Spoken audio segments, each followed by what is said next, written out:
भूषण जी माता जी की मेरी करो कहानी, इसके माध्यम से हम सभी अपने बहुत पुराने इतिहास को जान रहे हैं। वर्तमान पर्याय का नहीं, किंतु अपनी बीती हुई असंख्यात पर्याय जो हमारी हैं, उन सब में मैंने क्या क्या सहन किया, क्या क्या सुख और दुख मैंने झेले, इन सब के लिए हम इसके माध्यम से समझ रहे हैं। अभी तक हमने त्रेंच गति नरक गति के कष्टों को समझा, जहां हमने असहनीय वेदना को सहन किया था, किंतु अब हम इस मनुष्य गति के दुखों को देख रहे हैं, समझ रहे हैं, क्योंकि ये मनुष्य गति में मात्र दुख ही दुख नहीं है, किंतु यह मनुष्य गति सुख और दुख दोनों का एक संगम है। कहीं इसे भौतिक सुख कहो, वह भी मिलते हैं, और इसके साथ साथ में कर्मोदय जन्य दुख भी प्राप्त होते हैं। वह सुख और दुख से दोनों ही यद्यपि अपने अपने कर्म के उदय से प्राप्त होते हैं, परंतु ये वो पर्याय है जहाँ वह सुख और दुख दोनों के कारणभूत शुभ और अशुभ कर्मों को नष्ट करके और यह परमात्मा बन जाता है। ये मनुष्य पर्याय ऐसी उत्तम पर्याय है। तो सबसे उत्तम पर्याय होने के अनंतर भी क्या इसमें दुख नहीं है? इसमें भी दुख है। तो हमने बाल्यकाल में एकल दुख देखे थे, अब हमारे नारी पर्याय में क्या दुख होगी, हमने जब हम नारी पर्याय में आए उनको कल हमने जाना था, उनमें से ये भी कुछ अपना और प्रकरण चल रहा है। हाँ, पृष्ठ 25 पे निकाल लें।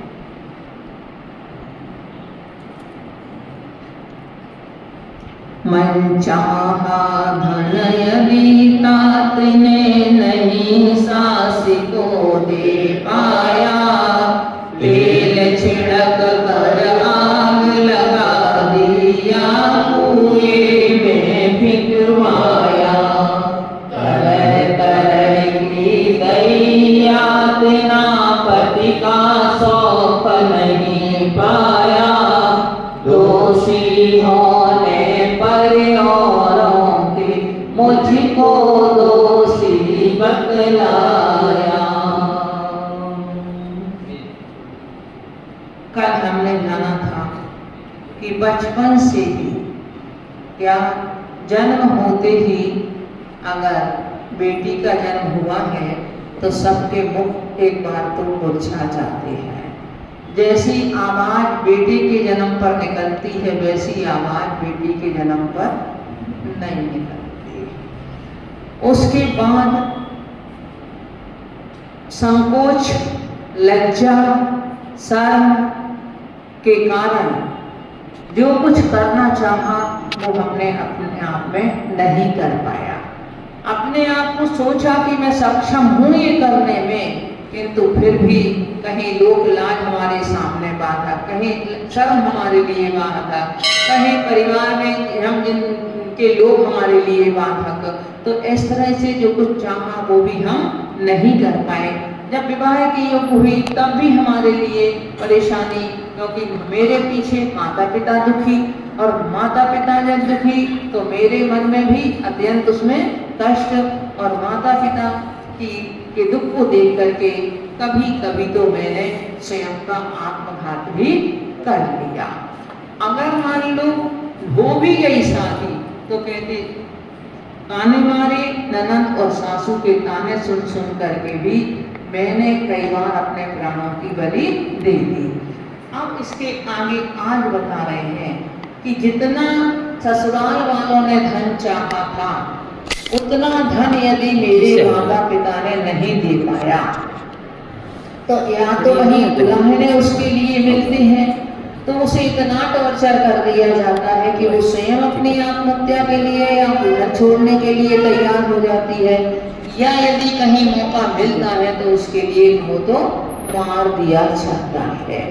हम लोग जब सहारनपुर में थे, चातुर्मास कर रहे थे, उस समय एक घटना घटी। चातुर्मास की बेटी को यहाँ मुजफ्फरनगर बिहाई हुई थी, तो उसके भाई लोगों ने अपनी बहन के लिए जो कुछ देते थे वो सब ससुराल वाले ले लेते थे। तो उनने सोचा अब मैं अपनी बहन के लिए ऐसी चीज दे दूं दिखाई कि जो मेरी बहन के नाम से हो। उनने बहन के नाम से एक मकान दे दिया। उस मकान के पीछे अब उनका कहना था कि इस मकान को हम लोगों के नाम करा दो, और किंतु उनके भाई लोगों ने इस बात को स्वीकार नहीं किया। जब स्वीकार नहीं किया, सुबह उसी बेचारी को अब विधान में बैठने जाना है, उसने अपने कपड़े सुखा रखे विधान में जाने के लिए सुबह, और रात को उसके लिए टेलीफोन के तार से बांध बूंद करके और उसके लिए मार डाला। तो ऐसे एक नहीं अनेकों केस हुए हैं, अनेकों कन्याएं समझो उस बलि की वेदी पर चढ़ी हैं इस दहेज के पीछे, और मातृ धन उनके बीच में बाधा रहा। और वैसे भी अगर मान लो किसी के बेटे हैं, दो बहू हैं, अगर एक के यहाँ से अच्छा कुछ आता है तो सासू प्रसन्न रहती है, वो 50 गलतियां करे तो भी उसकी गलती दिखाई नहीं देती है। और जिसके यहाँ से थोड़ा सा कमजोर है, अगर मान लो परिवार, वो सारे दिन काम में लगी रहती होगी, आपकी सेवा भी करती होगी, परंतु फिर भी उसकी बात को माना नहीं जाता, उसकी इज्जत नहीं होती। उसके लिए तो ये समझा जाता है जैसे घर में हमने नौकरानी बुला ली, और रात दिन बुलाने सुनने पड़ते हैं, वो अलग है। एक बार घटना घटी कि 2 बहुएं थी, तो उन्होंने लेकर के एक बहू के लिए तो बार बार मायके जाने के लिए कह दे, सास जब हो जाए उसके कोई भी काम हो, हाँ चली जाओ चली जाओ चली जाओ। दूसरी वाली बहू थी, उस बहू के यहाँ से इतना नहीं आता था, तो उसके लिए भाई कौन करेगा घर का काम, फिर क्या होगा, फिर कौन रहेगा यहाँ, उसके लिए इस तरह से कुछ ना कुछ कह के डाल देती। एक दिन उसने थोड़ा सा एक बार साहस किया कि मम्मी जी आप हमेशा ही मना कर देती हो, जब देखो तब मेरे लिए, मैं कभी कितने दिन हो गए मैं मायके नहीं जा पाई, उसने कहा। तो बोली तुम लाती क्या है घर से अपना, वो देखो इतना ही महंगी साड़ी, इतना महंगा सूट, मेरे लिए वही वो ही लाती है, इसलिए उसको जाने देती हूँ। अब वो दोनों लेकर के, ये बात उसकी पहली वाली बहू ने भी सुन ली, तब उसने सोचा कि अब हमें अपनी सासू माँ को थोड़ी शिक्षा देनी चाहिए। दोनों ने बात की, उन्होंने कहा दीदी आप चले जाओ, मैं घर संभाल लूंगी, इतने दिन काम करना है, मैं संभाल लूंगी घर। बोली नहीं माँ जी ने मना कर दिया है, इसलिए मैं नहीं जाऊंगी। उसने कहा, बोली नहीं नहीं आप जाओ, मैं माँ जी से बात करती हूँ। तो वो लेकर के सासू से जब बात करती है तो कहती है मम्मी अकेले आपके लिए क्या उससे ही प्रेम है क्या, आपके लिए अकेले धन से ही प्रेम है क्या, आपके लिए यदि मान लो कि आपके पास में, यदि आपको मेरे मायके से मान लो यदि साड़ी आपके लिए नहीं आएगा तो क्या आपके पास कोई कमी है आपके लिए, आपको क्या चाहिए, मैं आप दीदी को मायके जाने दो, किंतु आपको जो चाहिए वो मैं आपके लिए वो दूंगी। अगर दीदी नहीं ला पाएगी तो मैं आपके लिए उतना चीज ला करके आपके लिए मैं दूंगी। परंतु आप सोचो एक बात अपने मन में, इंसानियत क्या है, वो भी आपकी बहू है, उसको भी आप ब्याह करके लाई हुई हो, और आप उसके लिए कितने वर्षों से उसके लिए मायके नहीं जाने दे रही हो, क्या उसका मन नहीं करता है। जब वो इस तरह से लेकर के अपनी सासू को समझाती है, सासू को अपनी गलती समझ में आ जाती है अंत में। किंतु ऐसा बहुत कुछ हो जाता है, ऐसा बहुत कुछ परिवारों में होता है, बहुत कुछ भेदभाव ऐसा चलता है आपस में। तो अंतिम, ये तो जब अंतिम स्टेज आ जाती है तो अगर ज्यादा ही वो हो तो उसके लिए समझो आगे की लपटों में झोंक दिया जाता है। तरह तरह की दयी यातना, और इस तरह से तरह तरह की यातनाएं दी जाती हैं। बेटे को भी माँ उल्टा समझाने लगती है तो बेटा भी उससे रंग हो जाता है अपनी पत्नी से, वो भी नहीं चाहता है, वो भी माँ का फेवर लेने लगता है, तो पति का सुख भी उसको नहीं मिलता है। और यदि घर में कोई गलती दूसरे से हो जाए मान लो आपके बेटे से गलती हो जाए तो भी क्या कहा जाएगा? बहू को दोष दिया है, वो समझाती नहीं उसके लिए, वो करती नहीं ऐसा उसके लिए, वो ही नहीं करती। बहू की गलती तो होगी तो बहू को दिया ही जाएगा, किंतु यदि और से भी गलती हो गई तो भी बहू को ही दोष दिया जाएगा। जैसे मान लो एग्जाम्पल, एक गिलास कहीं रखा हुआ है बीच में, है ना, अगर मान लो सासू का पैर लग गया तो कहेगी बीच में रख देती उठा के, उठाती नहीं है। और वहीं यदि बहू का पैर लग गया तो कहेगी देख के नहीं चलती है। अंतर कितना होता है दोनों में? चीज वही है किंतु दोषारोपण किसके ऊपर किया जाता है? तो तरह तरह की जही यातना, ऐसी अनेकों प्रकार से ऐसे यातनाएं देकर के और दूसरों के दोषी होने पर भी घर में उसी को दोष दिया जाता है। पूर्व जन्म कृत रही निपुत्री, वहाँ क्या हाल हमारे थे, बाझे अमंगल कुल कुल टाकह, वचन वचन के मारे थे। दृष्टि लगी यदि कहीं पति की, चिंता अग्नि जलाती थी, कभी न शुभ में शोध समागम, पाकर के तड़पाती थी। पहले संतान यदि मान लो ना हो तो उसके लिए बहुत ज्यादा मानसिक पीड़ा दी जाती थी। उसके लिए बाण अमंगल है, उससे कोई अच्छे मंगल कार्यों में भी उसे आगे नहीं आने दिया जाता था। कुल उल्टा पता नहीं क्या क्या उसके लिए अब शब्दों का प्रयोग किया जाता था, उसके लिए अमंगलिक समझा जाता था। इस तरह से अनेकों प्रकार से उसको समझो वचन बाण मारे जाते थे। यद्यपि आज ऊपर से कोई ना कह पाए किंतु अंदर से तो उसी तरह की भावना उसके प्रति रहती है। और अगर इसके साथ में अगर मान लो पति की दृष्टि कहीं दूसरी जगह लगी है, वह कहीं किसी दूसरी नारी के पास में जाता है, तो इसमें उस नारी के दर्द को, उसके मन को तो वही समझ सकती है। तो रात दिन चिंता रूपी अग्नि में वह जलती रहे। जब हम साथ में ऐसी स्थितियां बने तो रात दिन फिर क्या होता है? रात दिन टेंशन, रात दिन चिंताएं, रात दिन लड़ाइयाँ, वाद विवाद, हमेशा घर में कलह, वह घर एक नरक की तरह बन जाता है। और इसके साथ यदि कभी मान लो घर में ही शौक आ गई तो क्या हुआ? फिर तो पूछना ही क्या है। एक अपने शास्त्रों में घटना आती है। देखो पहले तो राजाओं की कई रानियां होती थी, तो वहां उनका कितना पुण्य का उदय उनका होता था कि इस तरह की इतनी लड़ाइयां नहीं होती थी। सबकी अलग अलग महल रहते थे, सबको अलग अलग सुविधाएं रहते थे, सबका वो रहता था।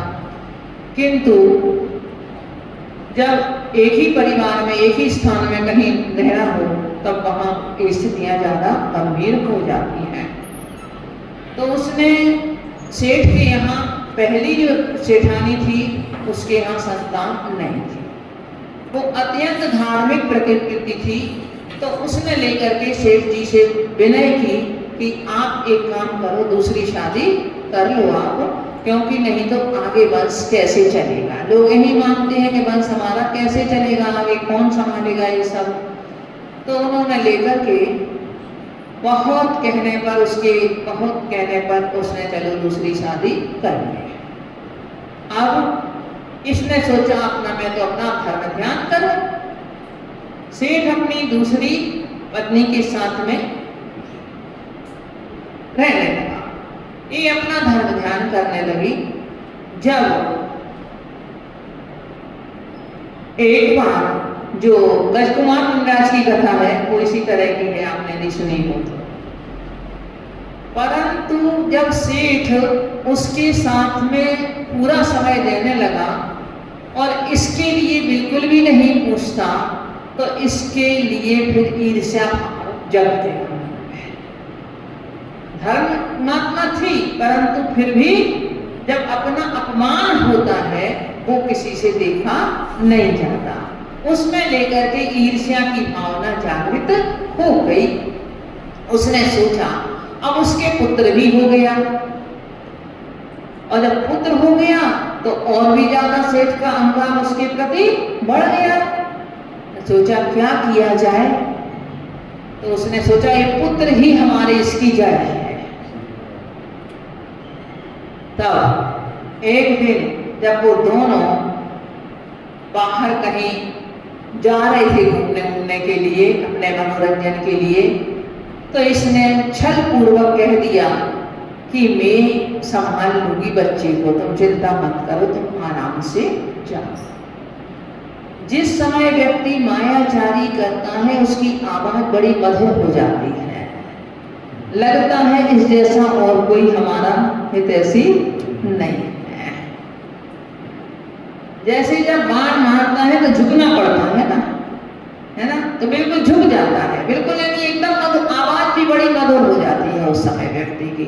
कोई ज्यादा मीठा बोले और कोई ज्यादा आपकी प्रशंसा करे तो समझ लेना कि मन में कहीं ना कहीं कुछ गड़बड़ है। तो उसने लेकर के बड़े प्रेम से उनसे कहा कि आप जाओ, दोनों भेज दिया दोनों को।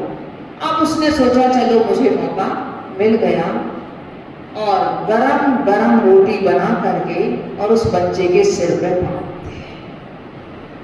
वो बच्चा उसको सहन नहीं कर सका और उसका प्राणांत हो गया। जब तक वो लौट करके आते हैं तब तक ये अपना फिर ढोंग करने लगती है, जैसे कहते क्रिया चरित्र दिखाने लगी, रोने लगी, वो करने लगी, ऐसा हो गया वैसा करके ऐसे करने लगी।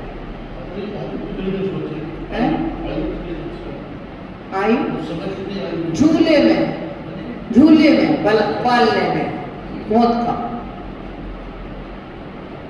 तो बस अब जब वो आए अब कोई बात नहीं, पर उस कर्म का बंध क्या हुआ उनके, उसके लिए वही जीव जो बालक का जीव था वो गज कुमार का ससुर बनता है,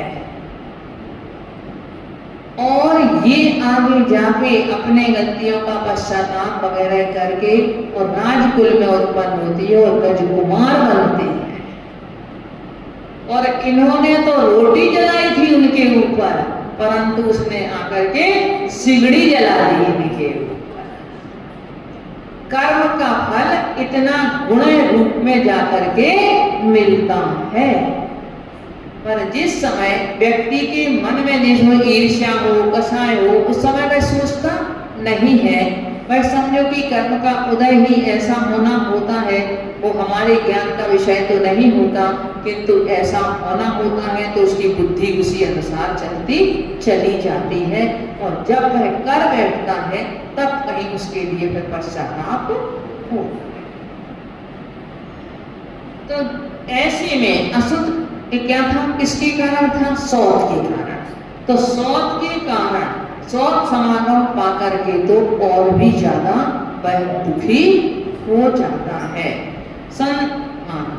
संदेह किया पति परिजन ने, शील धर्म पर दोष दिया, कहूँ वेदना किससे अपनी, नर को जैसा दुख लिया, कभी बनी पति की परित्यक्ता, कभी पतंगवत जीवन था, दर दर की बहु ठोकर खाई, जीवन रीता बीता था। कभी शील पर दोषारोपण हुआ। अंजना के साथ क्या हुआ था, शील पर ही दोषारोपण तो हुआ था, संदेह किया था परिजनों ने। पति नहीं थे उस समय, पति की को मालूम था सब, किंतु परिजनों ने संदेह किया और उनके संदेह के कारण उसको जंगल में भटकना पड़ा। ऐसे एक नहीं, नीली के ऊपर उसकी सास ने दोषारोपण किया और उसके कारण से उसके लिए भी मानसिक पीड़ा सहनी पड़ी और उनके माध्यम से प्रभय नगर का द्वार खुला, उनका दोषारोपण दूर हुआ। ऐसे ही चाहे आप सुखानंद कुमार को देखो, आप पुरुषों में भी मतलब सुखानंद कुमार को, सेठ सुदर्शन को, और यहाँ सुखानंद के लिए दोषारोपण होता है और वहाँ मनोरमानंद की जो पत्नी थी उनके ऊपर भी दोषारोपण होता है। उसके लिए भी सांस निकाल देती है, घर से जंगल जंगल भटकती है, बाद में लेकर के सुखानंद मैंने आते हैं, बहुत कथा लंबी है। तो इस तरह से कहने का मतलब ये है यहाँ कि यदि इस तरह का जब संदेह होता है और शील धर्म पर जब मेरे में दोष दिया गया तो मैं अपनी वेदना उस समय क्या कह सकती हूँ। देखो, दोषारोपण किया तो सास ससुर ने तो दोषारोपण किया ही किया, किंतु माता पिता ने भी अपने घर में आने के लिए जगह नहीं दी वंदना के लिए। उन्होंने भी कह दिया कि जहाँ से आई है वहीं चली जा, इस घर में नगर में प्रवेश करने की भी आज्ञा उसके लिए नहीं। तो वह वेदना उस समय की यद्यपि धर्म और धैर्य से उसने सहन कर ली होगी, किंतु जो मानसिक पीड़ा हुई होगी उसका हम अनुमान भी नहीं लगा सकते। तो वहां तो नरकों, और कभी यदि पति की परित्यक्ता बन गई तो कैसा जीवन, कट्टी पतंग के समान जीवन। दर दर की बहु ठोकर खाई, जैसे डाल से टूटा हुआ पत्ता, उसका कुछ नहीं पता रहता, कहीं नाली में जाकर के गिरेगा, कचरे में जाकर के गिरेगा, कहाँ इसके पैरों के तले कुचला जाएगा, कुछ उसका पता नहीं रहता। इसी तरह से यदि कोई नारी जब वो पति से अलग हो तो उसके जीवन का भी कोई ठिकाना नहीं रहता। दर दर की वही ठोकर खाई, जीवन बीता बीता था, जीवन बिल्कुल ऐसे खाली व्यतीत होता चला जाता है। जिंदगी कटती है, बस समझ लो जैसे अपने दिन जिंदगी के काटने पड़ते हैं, एक एक दिन उनके लिए कैसे कटता होगा ये तो जिनके साथ घटता है वो ही जान सकते।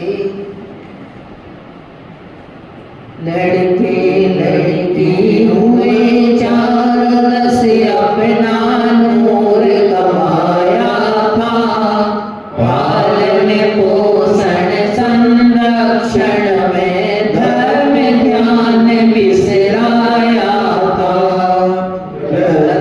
साधव हुई हमारी बहू ने पैर दबाए ना, गई हुकूमत धक्के खाए, सौ का मिला पल भर भी ना।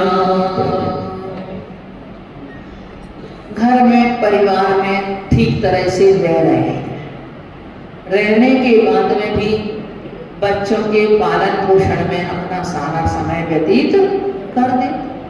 पहले की नारियां तो इसी में अपना सारा समय व्यतीत करती थी कि अपने बच्चों के पालन पोषण में, अपने घर के कार्यों में, अपने पति की सेवा में, बड़ों की सेवा में, इसमें ही उनका सारा समय व्यतीत होता था। तो किंतु उनमें अपना धर्म ध्यान भी भुला दिया। लोग कई बार कहते हैं पहले तो बहुत कुछ याद था, पर जब से शादी हुई जब से सब हो गए। यानी घर गृहस्थी में ऐसे फंस जाते हैं कि वहां दूसरों की सारी जिंदगी हमारी दूसरों के लिए हो जाती है, अपने लिए अपना जीवन नहीं रहता है। आज की बात थोड़ी देखो अलग है, आज की संस्कार, आज की जो परिवेश है आज का वो थोड़ा सा बहुत कुछ भिन्न है। किंतु पहले जब ये पुस्तक लिखी गई उस समय तो यही स्थिति थी कि नानियां प्राय करके वह अपने घर गृहस्थी को ही अपना सब कुछ समझती थी। गृहस्थी का पालन करना वह अपना धर्म समझती थी और उसके चक्कर में इतना फंस जाती थी कि बच्चों के इसमें कि अपना धर्म ध्यान भी, भाई पूजा करना है, मंदिर आना है, दर्शन करना है, स्वाध्याय करना, समय ही नहीं है कहते थे। तो अपना धर्म ध्यान भी उसके चक्कर में भूल जाते हैं। और जब वृद्ध दशा हुई तब तो फिर और भी कुछ ना पूछो, क्या हुआ, बहू ने पैर दबाए ना। तो जब वृद्ध दशा हुई उस समय आवश्यकता थी कि हमारी कोई सेवा कर दे, परंतु कई कई दृष्टांत तो ऐसे देखे गए कि बहू ही कहती है सासू से कि मेरे पैर दबा दो, मेरी सेवा कर दो। अब पैर नहीं दबाती होगी तो आपकी सर्विस करने वाली बहू आई, सुबह से लेकर के चिंता किसको है, सास को है। उसके लिए उठ करके नहा करके चाय बना करके देना है, नाश्ता बना करके देना है, बेटे को नाश्ता बना करके देना है, बेटे का टिफिन देना है, बेटे बहू के लिए जाएगी तो उसके लिए खाना बना के देना है। तो ये सेवा नहीं है, ये भी बहू की सेवा है। तो बहू घर में लाए थे, क्या सोच करके लाए थे कि हमारे लिए थोड़े सा क्या होगा, हमें थोड़ा सा आराम मिल जाएगा, किंतु उल्टी बहू की सेवा करनी पड़ रही है। और हमारी हुकूमत तो सारी उस समय चली गई, जो पूरे अपने समय में हमने सब पे अपना अधिकार चलाया था, अपनी हुकूमत चलाई थी, अब आकर के बहू हमारे ऊपर अपना हुक्म चलाने लगी। तो जब हमारी हुकूमत भी सारी की सारी चली गई, एक पल भी हमारे लिए अर्थात इस नारी पर्याय में सुख नहीं मिला। जब गर्भ से लेकर के कहो, जन्म से लेकर के कहो, हाँ वृद्धावस्था तक आ गई, परंतु वृद्धावस्था तक भी मुझे ना बचपन में, ना जवानी में और ना ही वृद्धावस्था में, तीनों में ही मेरे लिए कोई सुख नहीं मिला। तो ऐसी मेरी ये नारी पर्याय व्यतीत हुई। तीनों मन बंधन में बीते पिंजड़े के पंछी बतरे, बाल पिता गर्भवती जवानी वृद्धावन पुत्रों के रे, भावता बल नारी तन पल पल दुख दुसमीता, धन्य सती जो शाम भाव से नारी बन जिनने जीवा। तीनों ही अवस्थाएं, बाल्यावस्था, युवावस्था और वृद्धावस्था, किसमें व्यतीत हुई, वृद्धापन में। वैसे वर्तमान में ऐसा देखा जा रहा है कि जो अभी बीच की पीढ़ी थी, पहले उन्हें अपनी सासू की सेवा करनी पड़ी, उनके अनुसार चलना पड़ा, उनके अंदर में चलना पड़ा, और अब बहू के अंदर में चलना पड़ा, अब बहू की सेवा करने। किंतु आज की बहुएं कम से कम पुण्यात्मा है, ना उन्हें सासू की सेवा करनी पड़ रही, और सासुएं उनके बच्चों को भी पाल रही तो सासुएं पाल रही, उनके लिए अगर भोजन भी बना के दे रही तो सासू दे रही। तो ना उन्हें अपने बच्चों को पालने की चिंता है, ना उनके लिए भोजन पाने की चिंता है, ना उन्हें सासू की चिंता है। तो उन्हें अपना उनको भी पालना पड़ रहा, अकेला बस अपना गए ऑफिस में बैठे रहा, अपना काम किया और बस अपने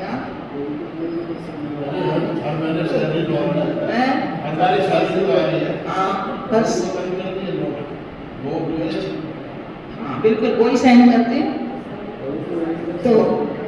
तो पहले उन्हें सासू की करनी पड़ी या बहू की करनी पड़ रही। अब आज की बहुओं को ना सासू की करनी पड़ी ना अपनी बहू की करनी पड़ेगी, क्योंकि बहू पहले से आके अलग हो जाएगी, अपने जाकर के बेटे बहू अपने अलग रहने लगेंगे, वो अपने अलग रहने लगेंगे। तो ना उन्हें बहू की करनी, ना उन्हें सासू की करनी।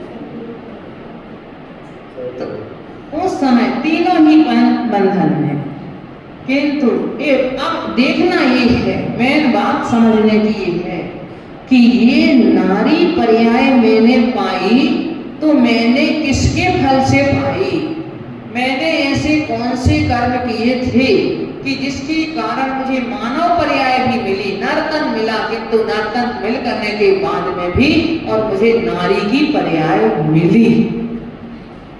तो इसके लिए कहा कि ये हमारे कुटिल भावों का फल है। आचार्य कुंद कुंद स्वामी जैसे कहते हैं प्रवचन सार में कि मां तीर्थंकर भगवान की उपमा देते हैं कि तीर्थंकर प्रभु की विहार धर्मोपदेश आदि क्रियाएं वैसे ही स्वाभाविक होती हैं जैसे नारियों में स्त्रियों में मायाचारी स्वाभाविक पाई जाती है। मायाचारोपइच्छिना, जैसे मायाचारी स्त्रियों में स्वाभाविक पाई जाती है वह उसी तरह से तीर्थंकर प्रभु के लिए स्वभाव से ही उनकी ये सारी क्रियाएं होती हैं। अब मायाचारी से मतलब कि छल कपट, मन में कुछ और, वचन में कुछ और कहना कुछ और, करना कुछ और, ये कहलाती है मायाचारी। तो ये बात सोचने की है कि अगर हम ये कहें कि जो मन में है उसको वचनों से प्रकट कर दो और उससे ये कैसे करो तो वो सरलता है ना। तो ये नहीं है आर्जव धर्म की परिभाषा, क्योंकि अगर आप लोग कहते हैं ना हमारे तो मन में जो थी हमने कह दिया नहीं, अगर किसी को गोली सी बांधना है तो मार दिया हमने, तो वो आपकी सरलता हो जाएगी। आपके मन में किसी को गाली देने की भावना आई और आपने उसको गाली दे दी तो आपकी सरलता कहलाएगी, तो आपकी फिर वो मायाचारी नहीं कहलाएगी। कह दो कि आपके हमारे मन में तो जो था हमने कह दिया था।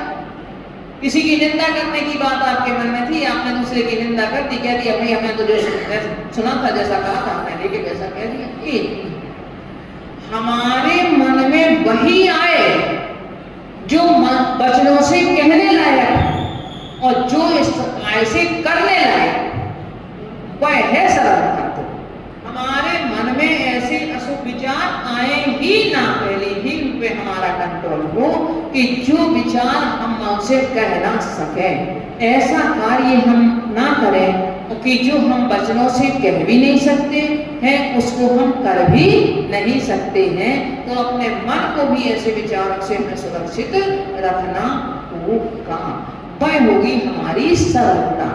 किंतु छल कपट देखो कुछ तो ऐसा है कि एक लज्जा और शर्म, कुछ परेशानियां नारी पर्याय की इस तरह की स्वाभाविक होती हैं कि जिनके कारण से उसके लिए स्वाभाविक कुछ का कुछ कहना पड़ता है। कई चीजें ऐसी होती हैं उसकी, और इसके साथ साथ परंतु ऐसी ईर्ष्या, ऐसी कसाई और ऐसा छल नहीं कि जो दूसरे के जीवन को घातक बन जाए, जो हमारे लिए ऐसे तीव्र पाप का बंध करा दे कि जिसके कारण से हम आगे, आज तो फिर भी इस मनुष्य पर्याय में नारी पर्याय में भी है, किंतु आगे जाकर हमें त्रियंच पर्याय को भोगना पड़े, क्योंकि माया तय्यव्यूनस्य, मायाचारी से त्रियंच योनि का आश्रम होता है।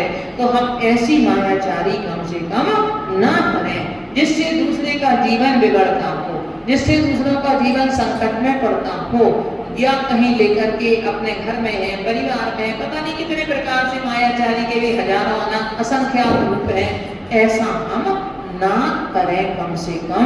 अब अगर मान लो ऐसी क्रिया पुरुष पर्याय में भी करते हैं तो उनके लिए भी कर्म का आश्रम होगा। नारी पर्याय में करते तो करें, उन्हें तो उनका फल मिला ही है, किंतु यदि आज वह सरलता से अपना जीवन व्यतीत करती है तो आगे जाकर के वह नारी पर्याय से मुक्त हो सकती है। पर यदि कहीं पुरुष पर्याय में होकर के भी अगर मान लो ऐसी छल प्रवृत्ति कहीं है, होती